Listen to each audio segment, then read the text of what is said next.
Saat kematian membuka hati, kisah pendeta Giovanni. Giovanni adalah seorang pendeta muda dari Italia. Lahir dan besar di lingkungan gereja, ia dikenal bijaksana, lembut, dan selalu ada untuk membantu orang lain. Baginya, hidup adalah tentang melayani Tuhan, meski kadang ia merasa ada sesuatu yang kurang dalam keyakinannya. Suatu hari, Giovanni diminta menghadiri ke negara Arab untuk menjadi wakil dari pihak gereja ke sebuah pemakaman. Ini bukanlah pemakaman biasa, ini adalah pemakaman seorang raja yang memimpin negara Arab Saudi. Awalnya, Giovanni ragu, bagaimana mungkin aku, seorang pendeta, menghadiri pemakaman Muslim, pikirnya. Tapi hatinya berkata, pergilah, mungkin ada sesuatu yang bisa kau pelajari. Ketika tiba di pemakaman, Giovanni terkejut melihat suasana yang begitu sederhana tapi penuh makna.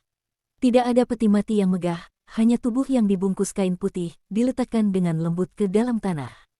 Para pelayat berdiri di belakang imam, mereka semua berdoa bersama, khusyuk dan penuh ketenangan.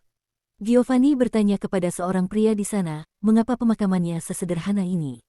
Pria itu tersenyum dan menjawab, kami mengikuti ajaran Nabi Muhammad. Beliau bersabda, perbanyaklah mengingat penghancur kelezatan, yaitu kematian.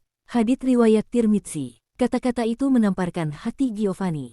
Selama ini, ia terbiasa melihat pemakaman sebagai momen penuh kemewahan, tapi di sini, kesederhanaan justru mengajarkan kebesaran Tuhan.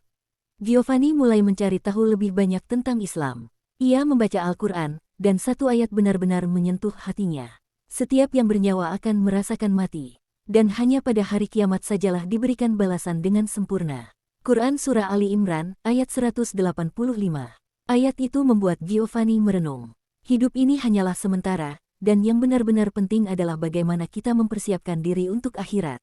Ia juga membaca tentang Nabi Muhammad, bagaimana beliau menjalani hidup dengan kesederhanaan dan cinta kasih. Perlahan tapi pasti, Giovanni merasa bahwa Islam memberikan jawaban atas semua kegelisahannya selama ini. Setelah berbulan-bulan belajar, Giovanni mengambil keputusan besar. Ia mengucapkan syahadat di hadapan seorang imam dan beberapa teman muslim. Air mata menetes dari matanya. Bukan air mata kesedihan, tapi kebahagiaan karena akhirnya menemukan jalan yang selama ini ia cari. Kisah Giovanni adalah pengingat bagi kita semua bahwa hidayah bisa datang dari mana saja, bahkan dari momen yang paling sederhana. Dan bagi mereka yang mungkin merasa ragu atau bingung dalam hidup, ingatlah firman Allah.